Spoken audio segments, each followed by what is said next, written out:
Hello, everybody. Welcome back to Gaming the System. Today we are Alex, Jem, and Matt, and we're going to be talking about romance, romantic relationships in gaming to make a change from... We almost always end up talking about sex, and I don't know what that says about us, but we're going to take some time to look at the actual romance, love, wooing between characters. We're going to start off talking about interactive romance, which is romance where you can choose to choose whether or not to romance someone, how to romance them, and look at how those kinds of dynamics are portrayed in games, what is realistic about them, what is unrealistic, what is healthy, unhealthy, are they positive, are they negative, or are they somewhere in the grey area in between. I think a positive place to start off with is, do you guys have much experience engaging in these romantic options when you're playing? I don't think I've played too many games with sort of which have the option to romance other characters. I have played some, definitely, but it's not the type of game that I would choose above all other types of games. So I'm not like an expert on in-game romances. But yeah, I've definitely got some experience. I'm not a complete newbie to it, but I'm not an expert either. In the same boat, actually, because I've not really played a lot of games that I can think of where romance is featured heavily. In preparing for today, I did have been reminded of some along the way. So I think sometimes it sort of just filters into the background of the story, and you don't. Which is probably the right way for it to be, really. But so it's certainly not something that I seek out, and but I don't read romance novels either. So, and I don't really watch that many rom-coms, so maybe it's just not my thing. Yeah, I realise looking back at my gaming history that I'm a bit of a... I can't think of a suitable for work word, so I romance a lot in mainly big RPG games, and the three that stood out the most to me in that they really fit into the story really well. You can either not do them and you don't realise what you're missing, but if you do them, then you know that you're getting more out of the game for it. So you can do it just from the point of view of, especially with some of the massive games. I'll say what they are so that you've got an idea what they are first. Dragon Age games, and Fallout 4. Mm-hmm. So the two biggest ones for me are Dragon Age Inquisition and Fallout 4, because they both have such they're not just afterthoughts, they are entire big stories that you have with each character, and each character is very distinct and they have their own amount of agency and story to themselves. And you can think of it as it's just another interesting long side quest to go on. But I think the biggest impact it's had on me is that it is so profoundly normalized non-heterosexual relationships, because it makes them so simple and accessible that you just go, oh, I like him, so I'm going to romance him or her. But we'll come on to whether that kind of dynamic is it where everything should go, what are the flaws with it, and I found the perfect words to describe one phenomenon, but I'll come on to that later.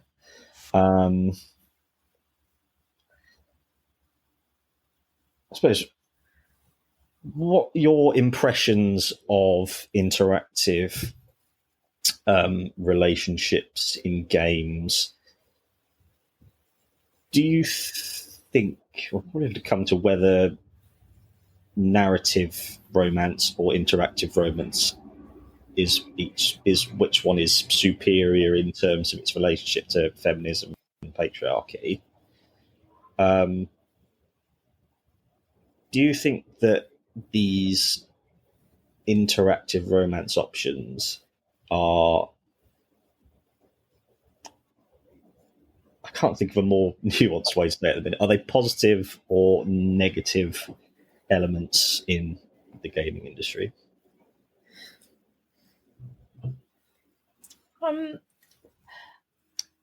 Well, I think like anything like this, it all depends on how it's set up and how it plays out as to whether it's a positive example or a negative example. I think for me, when I'm gaming, I'm looking for an escape from reality and sometimes an immersive experience and story experience. So interacting in a romantic way may well be appropriate for the immersive experience and the reality escape. Now, I have a very weird attitude to it because I don't romance the characters in the games, and I don't know why, but I just have a real thing about it.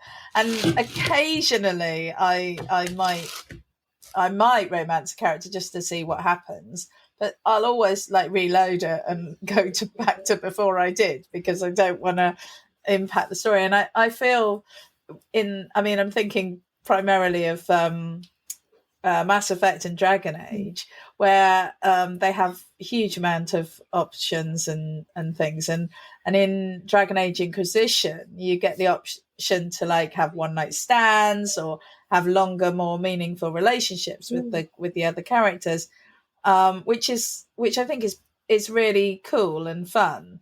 However, I've just felt really awkward about it because, I'm like their boss. if there's felt like there's like this power play that's inappropriate there. So, excuse me. But I find it really, my reaction to it is really interesting. But I do find it a bit, it almost feels like, like an inappropriate behavior for the character that I'm playing, my heroic character. The one exception I would say is Stardew Valley, where you can romance characters in that, and because it's like a little village, you build up relationships with all the villagers and learn their stories and everything, and it's just kind of fun to I don't know, explore certain relationships, and that changes the way the game pans out. So I think for me, with Stardew Valley, even though it's this tiny little, like, very simplistic game, it almost feels more immersive from the relationship side than like Dragon Age or Mass Effect have.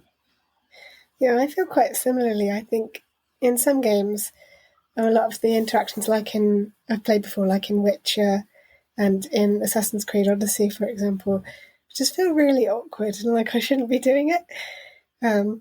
Although in Witcher it is kind of part and parcel of like Geralt as a character. It just feels like he's very much a romancer of sorts.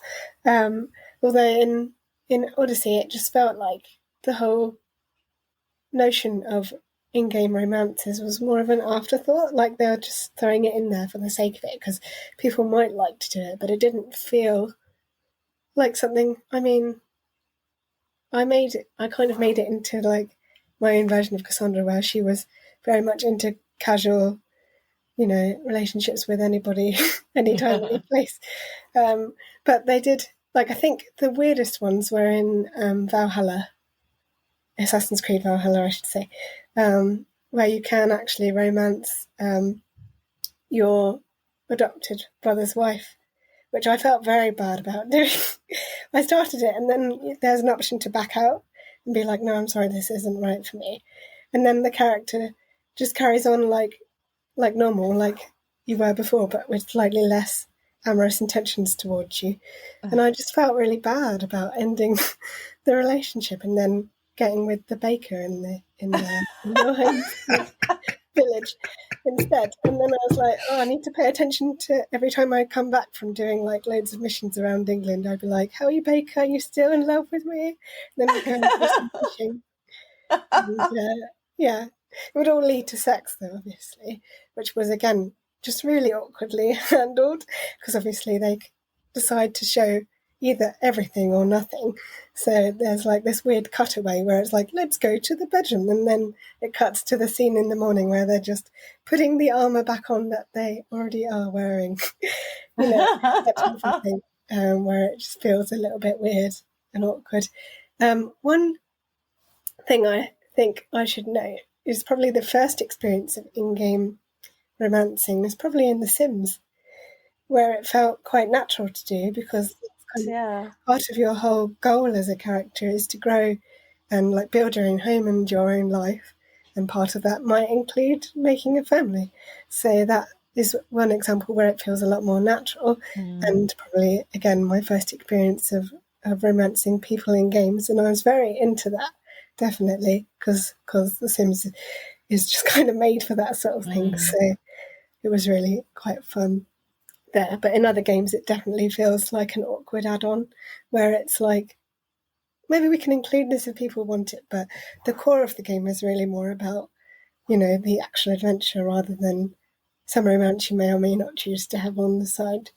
It's kind of complex. I think it depends on the game that it's in, and whether it is the core purpose of the game, or if it's just an option for you to get involved. Yeah, you made me think about, I would be really interested to know like how whether male players and female players react differently to these options in the game, because to me, I think part of my kind of like standoffishness about it is that it feels a little bit like fan service. It feels a little bit like, oh, let's have a little bit of soft porn in here, just and I think that's a bit awkward.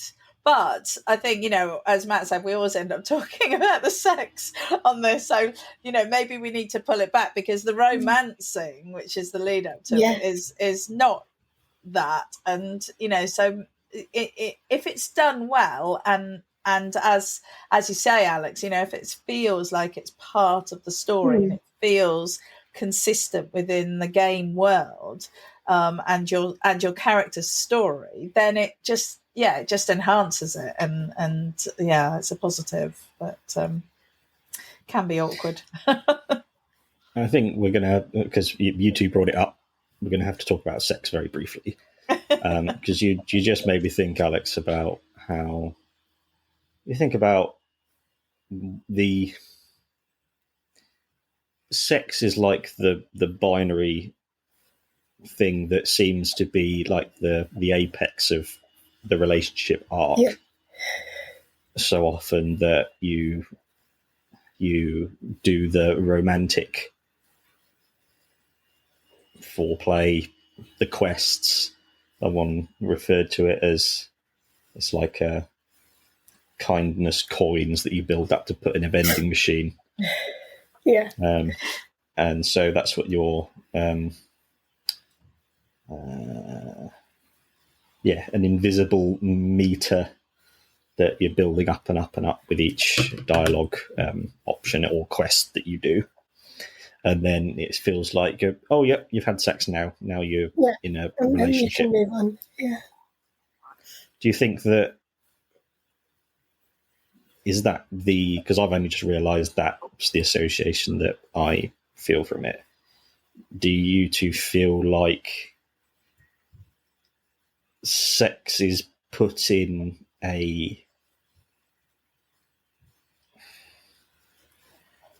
where sex is placed in the arc of a relationship, and the relationship between romance and sex, because it feels really reductive to me? Yeah, I would agree. I think in a lot of games, I think they're improving on it slightly nowadays, but in a lot of games that we've talked about, it feels like romance is like the only gateway to sex being the end goal and then nothing more beyond that. Like when I talked about coming back in Assassin's Creed Valhalla and sort of checking in on my baker to see if they're still interested. That, in a way, is kind of good because it's like you can still nurture the relationship after initially starting it if you want to. You can also choose to end it. So in a way, that's good, but it still felt like an awkward add-on to like the whole game. I don't really know how to feel about it because there's the pros in there and there's also just the awkward feeling. But yeah, I guess that's showing some growth in some way that you can just choose to go out on fishing trips or just to spend time together.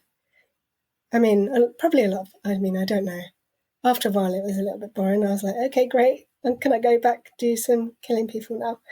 But I guess that just depends on what sort of mood you're in when you're playing it. But yeah, I very often feel like within these setups, sex is just the end goal for a lot of the sort of protagonist characters. Yeah, I think it's quite problematic from that perspective. Yeah. And also that it's very simplistic. Like you just have to say a couple of flirtatious things and make a few nice compliments, and then you jump into bed together, and that's it. Then you never talk about it again. I think it's because they either they go all in which case it's like Stardew Valley and you end up married with a family, or The Sims and you end up with choices to storks bringing babies and all sorts of things, or you sort of do this sort of half-hearted sort of portrayal of a relationship. And I think it's difficult, isn't it, because I like that in Dragon Age when that your relationships can impact the world, and the choices that you make, and in the same way that the relationships between the characters can have the result of characters leaving your party or refusing to work with certain other characters and things like that, and that tends to pop up across the board actually in a lot of RPGs and role-playing games, and so I think that's really good. But I think it's quite damaging the way that it tends to be this sort of top level newspaper headline relationships, that it's peddling a false story of how these things play out to a potentially impressionable audience. I feel like the experience of a young straight white man such as myself is relationships in general are really difficult and nuanced and complex. And particularly as one grows up, like formative years, I think most people are searching everywhere for clues on how relationships work. Having games like, say, Dragon Age and Mass Effect and Fallout 4, they are good in that they're really good fleshed out examples of romantic relationships. But one thing from the male perspective that we are sort of indoctrinated with through so many stuff. This is a more of a healthier way to go about it.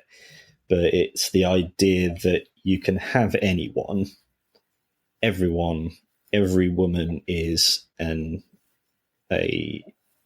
gettable target, and all you need to do is do the quests, tick the boxes. It only struck me recently how toxic the concept of the friend zone is. That is going, if I'm doing all the side quests and saying all the dialogue options, and I'm not getting the can out of the vending machine. It's just taking my money, rather than thinking that's strange. Do you guys? Is that something that you guys have thought about before, or makes sense? Not in that direct parallel, no, but it does make a sense. It does align, definitely. You know, those two trains of thought. But there's definitely a parallel there. I mean, the whole friend zone thing is incredibly toxic, and this idea that if you invest a certain amount in somebody, then they should you should get something back from them, is that you're entitled, is dramatic and damaging, because that isn't how people work. It isn't a I give this and then you give that, and it's not a clear cut situation in any scenario. And so I think given that we have this system, we have this scenario, this setup in our society, in our culture, that says this is how it should be, that there are lots of people out there who complain about the friend zone such that it is a household term, to then be sort of effectively in games is reinforcing this idea that that you give something and you expect something back in return, and really we should go through life not with that, without, sorry, I'm losing all my words today, but we should do that without that expectation, because actually the reality is that you should give to give, and if you get something back, then great, but you shouldn't ever expect to receive something back. And I think that goes across the board, but certainly in relationships. Yeah, I find that thinking of the different ways in which patriarchy just drives young people insane in their formative years and beyond, like from the male perspective of being fed all these propaganda messages by the patriarchy, that if you don't fit, even if you're like me, but you're not that perfect fit for even the patriarchy, but you're being told that you're supposed to, and then looking everywhere that you possibly can, and then you're getting these kinds of messages, and that's how you get stuck into that transactional mindset of thinking. And then that's where I think a lot of, because that's the basis of incel culture, isn't it? It's the idea that we're entitled to this. Yeah. We're doing all of the quests, and these NPCs, thinking of women as just NPCs, they're not giving me that. Yeah, it's almost as if they view us as just, well, in thinking about incel culture, it's like women aren't really real things. Or at least they think of them in a certain way, but of course we know that's completely unrealistic and untrue and unreal. And it's just a complete fantasy that they're living in, which is pretty harmful in a lot of different ways. Sorry, I jumped in. I had to pop out briefly for a second, so I hope I haven't missed much. But yeah, it makes everyone miserable. Yeah, incels are miserable. they are. Yeah, and they find solace through getting together and venting their frustrations, and then that just builds up, and it's encouraged because that kind of element in society is a vital part of perpetuating the patriarchy. It's that hatred of women. And then for the female side of things, I can only imagine the impact that the patriarchy has on just any kind of relationship, because the perfect way to see if you can build a good relationship with someone is to be on an equal power level. And the patriarchy makes that impossible. Idea of that's why we need equality, because then everyone can be happier. The idea that you can't have, men are told you can have everything, but we need to accept that there are things you can't have. And I think that we'll go on to the final element, because there's a word I came across today, which I think describes what I've been thinking perfectly, is when games like Mass Effect and Dragon Age and Fallout, apart from apparently Solas in Dragon Age Inquisition, you can romance them no matter what your gender or race happens to be. And that's called player sexual. So these characters can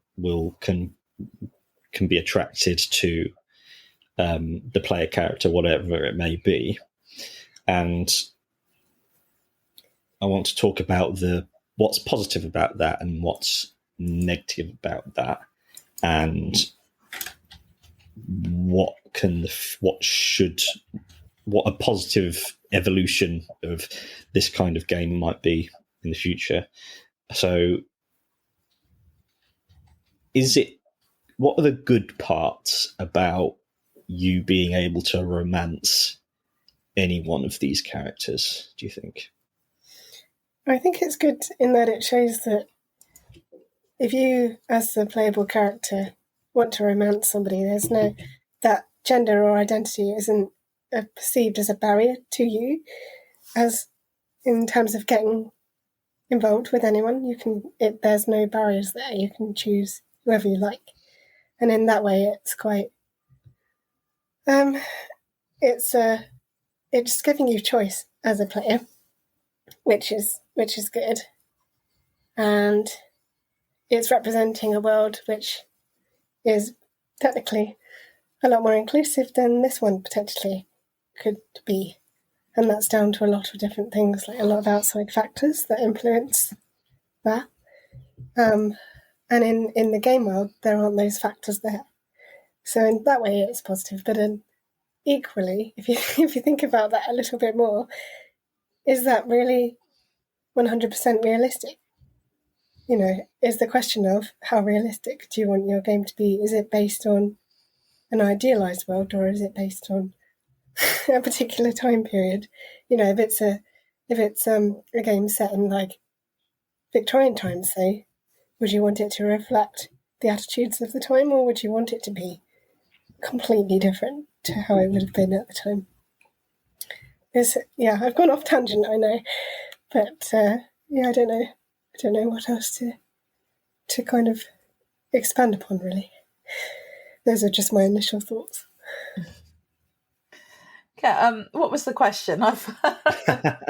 Positive things about player sexual relationships. Okay, so I found out earlier, I didn't know this until I was prepping, that in Dragon Age Inquisition, it isn't an all-out orgy.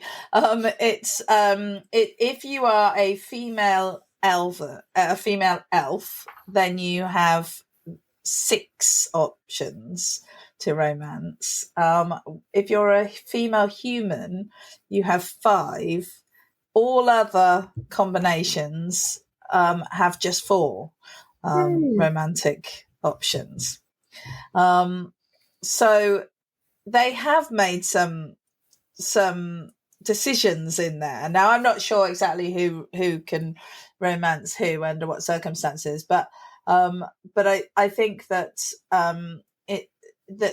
when they've designed it, they've obviously said, oh, these people wouldn't go with those people and things like that for various reasons, whatever those reasons be.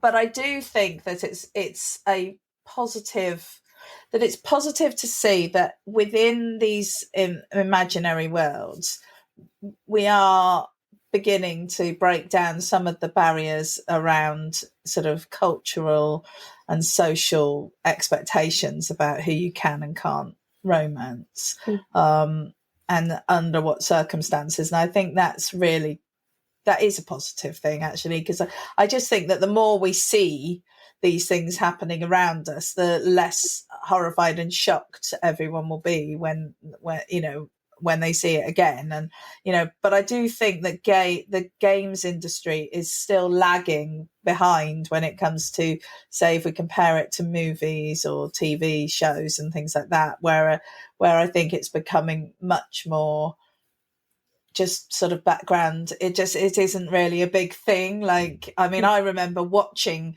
the first kiss between two women on Brookside, or was it Brookside? Yeah. Anyway, years ago, and everyone was horrified and excited and shocked and amused and what have you. But it was a big deal.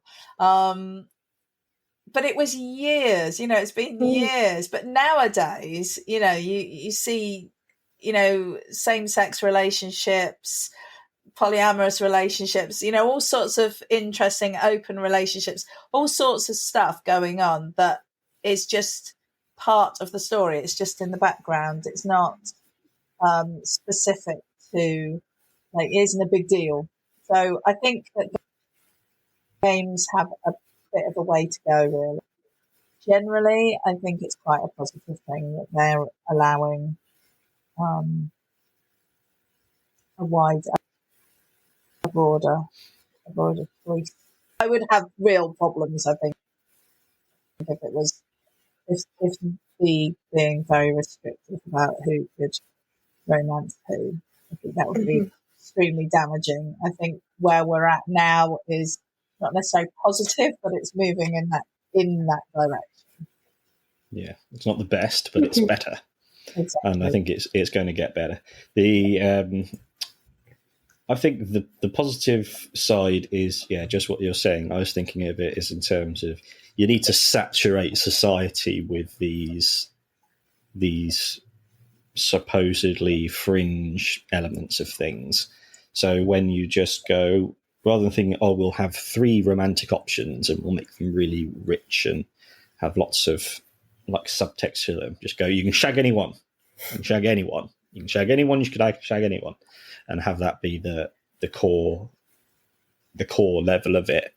And the problem with patriarchy is the default mode is heterosexual relationship, with the man being the one in control. And the further we can get away from that, and the amount of saturation that we can do it with, is the better, really. On the negative side, it's like when they say, oh, look, you can play as a male or female protagonist. Yeah. Aren't we progressive? We get lots of brownie points for how progressive and carving the progressive future are. You go, you're hedging. You're sitting on the fence, which is not courage. You're taking the courage to take this small step forward, but in the grand scheme of things, saying, yeah, you can shag anyone and race and gender don't matter, you're still saying you're sidestepping the conversation about gender and race and power. But yeah, I agree, Jem, that on the spectrum of damaging to progress, it's definitely a solid way into the level of progress. Mm. Before we go to the end of the session, have you either of you got anything else to add on interactive romance? No, I'm all good. Cool. So we'll keep it short. Just go, thanks for watching or listening. You can see or hear us every Thursday at 7 p.m. So until next time, bye-bye. Bye. We hope you enjoyed that episode of Gaming the System. If you want to support us, you can donate to us through our PayPal by sending it to wearegamingthesystem@gmail.com if you want to send us a one-off donation. If you want to donate to us monthly, you can subscribe to our Patreon at patreon.com/gamingthesystem. Until next time, bye-bye.